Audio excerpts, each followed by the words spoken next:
ನಾನು ನಿಮಗೆ ಇವತ್ತು ಭೂಮಿಯ ಕಥೆ ಹೇಳ್ತೇನೆ. ರೆಡಿಯಾ? ಸುಮಾರು 4.6 ಬಿಲಿಯನ್ ವರ್ಷಗಳ ಹಿಂದೆ ಅಂತರಿಕ್ಷದಲ್ಲಿ ಎಂತ ಉಂಟು? ಆಕಾಶಗಂಗೆ. ಆಕಾಶ ಗಂಗೆಯಲ್ಲಿ ಒಂದು ಬೆಂಕಿಯ ಉಂಡೆ ಆಕಾರದ ಒಂದು ಸೂರ್ಯ ಇದ್ದ. ಯಾರು? ಆ ಸೂರ್ಯನ ಸಮೀಪದಲ್ಲಿ ಕೆಲವು ಗ್ರಹಗಳು ಹುಟ್ಟಿಕೊಂಡವು. ಆ ಗ್ರಹಗಳಲ್ಲಿ ಒಂದು ಗ್ರಹ ನಮ್ಮ ಭೂಮಿ. ನಮ್ಮ ಭೂಮಿ ಹೇಗಿದೆ? ರೌಂಡ್ ಆಗಿದೆ. ಹೀಗೆ ರೌಂಡ್ ಆಗಿದೆ. ಅದು ಹೀಗೆ ತಿರುಗುತ್ತಾನೆ ಇರ್ತದೆ ದಿನ. 4.6 ಬಿಲಿಯನ್ ವರ್ಷಗಳಿಂದ ಏನ್ ಮಾಡ್ತಾ ಉಂಟು? ತಿರುಗುತ್ತಾನೇ ಉಂಟು. ಆಗ ನಮ್ಮ ಭೂಮಿ ಹೀಗಿರ್ಲಿಲ್ಲ, ಹಸಿರು ಮತ್ತು ನೀಲಿ ಇರ್ಲಿಲ್ಲ. ಆಗ ಹೇಗೆ ಇತ್ತು? ಬೆಂಕಿಯ ಉಂಡೆ, ದಗ ದಗ ದಗ ಬೆಂಕಿ. ಇದೇನಿತ್ತು? ಹೇಗಿತ್ತು? ಬೆಂಕಿಯ ಉಂಡೆ ತರ. ಎಲ್ಲಾ ಕಡೆ ಜ್ವಾಲಾಮುಖಿಗಳು. ಜ್ವಾಲಾಮುಖಿಗಳಿಂದ ಲಾವಾರಸ ಹೊರಗೆ ಬರ್ತಿತ್ತು.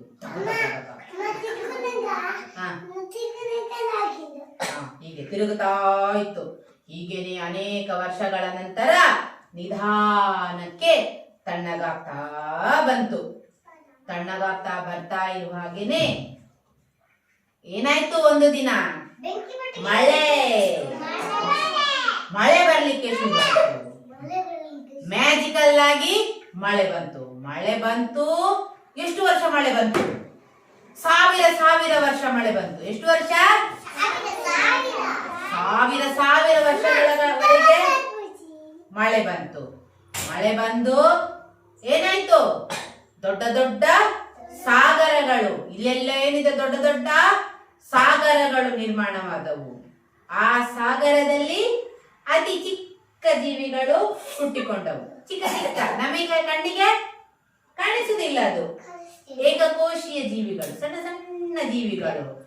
ಆದರೆ ಅದುವೇ ನಮ್ಮೆಲ್ಲ ಬೇರೆ ಬೇರೆ ಜೀವಿಗಳ ಉಗಮಕ್ಕೆ ಮೊದಲ ಕಾರಣವಾದವು. ಗೊತ್ತಾಯ್ತಾ?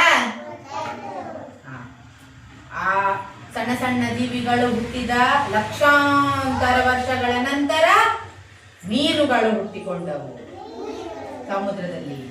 ಆ ಮೀನುಗಳು ಮತ್ತೆ ಬೇರೆ ಬೇರೆ ಪ್ರಾಣಿಗಳು, ಸಸ್ಯಗಳು ಬೆಳೆಯಲು ಆರಂಭಿಸಿದವು. ಆಮೇಲೆ ಯಾರು ಬಂದ್ರು? ದೊಡ್ಡ ದೊಡ್ಡ ಡೈನೋಸಾರ್ಗಳು. ಏನು? ಒಂದು ದಿನ ಈ ನಮ್ಮ ಭೂಮಿಗೆ ಒಂದು ಅಂತರಿಕ್ಷದಿಂದ ಒಂದು ಮೊಬೈಲ್ ಅಲ್ಲಿ ನೋಡಿದ್ಯಾ? ಅದೇ ಡೈನೋಸಾರ್. ಈ ಭೂಮಿಯಲ್ಲೆಲ್ಲ ಡೈನೋಸಾರ್ ಓಡಾಡ್ತಾ ಇತ್ತು. ಅಂತರಿಕ್ಷದಿಂದ ಒಂದು ಉಲ್ಕಾಪಾತ ಡಮ್ ಅಂತ ಬಿದ್ದು ಈ ಭೂಮಿಯಲ್ಲಿದ್ದ ಡೈನೋಸಾರ್ಗಳೆಲ್ಲ ನಾಶವಾಗಿ ಹೋದರು. ಆಮೇಲೆ ಡೈನೋಸಾರ್ಗಳ ಕಾಲ ಮುಗಿದು ಹೋಯ್ತು.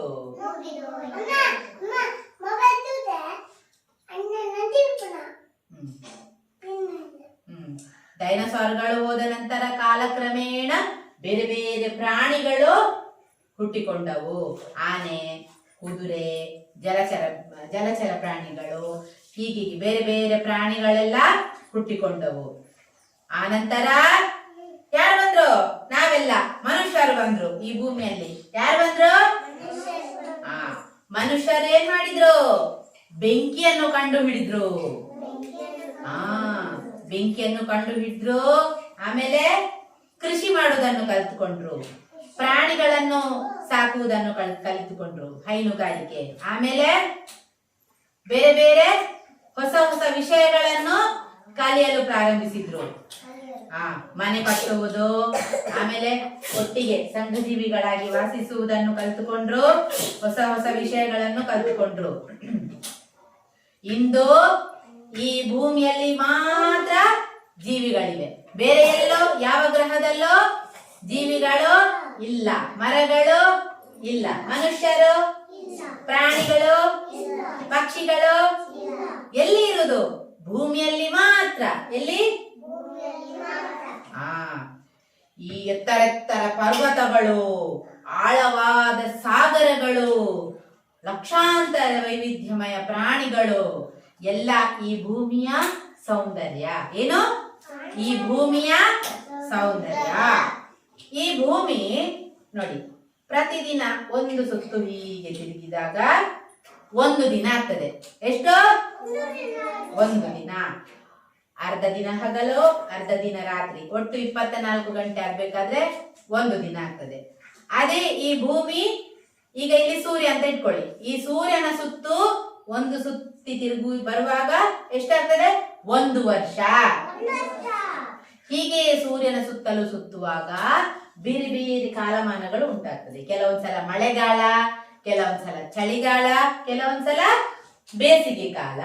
ಹೀಗೆ ನಮಗೆ ಋತುಗಳು ಉಂಟಾಗುತ್ತವೆ. ನಮ್ಮ ಹಾಗೆಯೇ ಲಕ್ಷಾಂತರ ಜೀವಿಗಳಿಗೂ ಈ ಭೂಮಿಯಲ್ಲಿ ವಾಸಿಸುವ ಹಕ್ಕು ಇದೆ. ಇದು ನಮಗೆ ಮಾತ್ರವಾ ಈ ಭೂಮಿಯಲ್ಲಿ ಇರ್ಲಿಕ್ಕೆ ಅಧಿಕಾರ ಇರುವುದು? ಮತ್ತೆ ಯಾರಿಗೆಲ್ಲ ಇದೆ? ಮತ್ತೆ ನಿಮಗೆ ಕೂಡ ಇದೆ. ನಿಮ್ಮೊಟ್ಟಿಗೆ ಬೇರೆ ಯಾರಿಗಿದೆ? ಎಲ್ಲಾ ಪ್ರಾಣಿಗಳು, ಎಲ್ಲಾ ಕಾಡಿನ ಪ್ರಾಣಿಗಳು, ಎಲ್ಲಾ ಪಕ್ಷಿಗಳು, ಕ್ರಿಮಿ ಕೀಟಗಳು.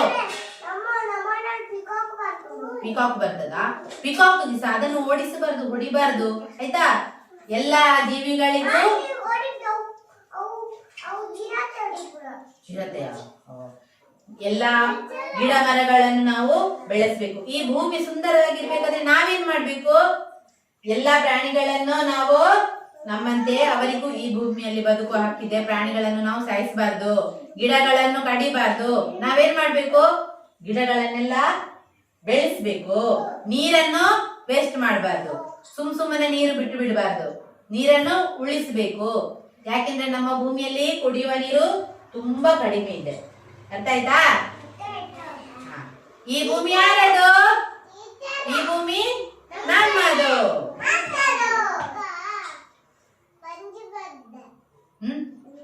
ಪಂಜಿ. ಓ, ನೋಡಿದ್ಯಾ ನೀನು? ಮತ್ತೆ ಬೇರೆ ಯಾರೆಲ್ಲ ನೋಡಿದ್ದೀರಿ? ನೀನ್ ಸಹ ನೋಡಿದ್ಯಾ?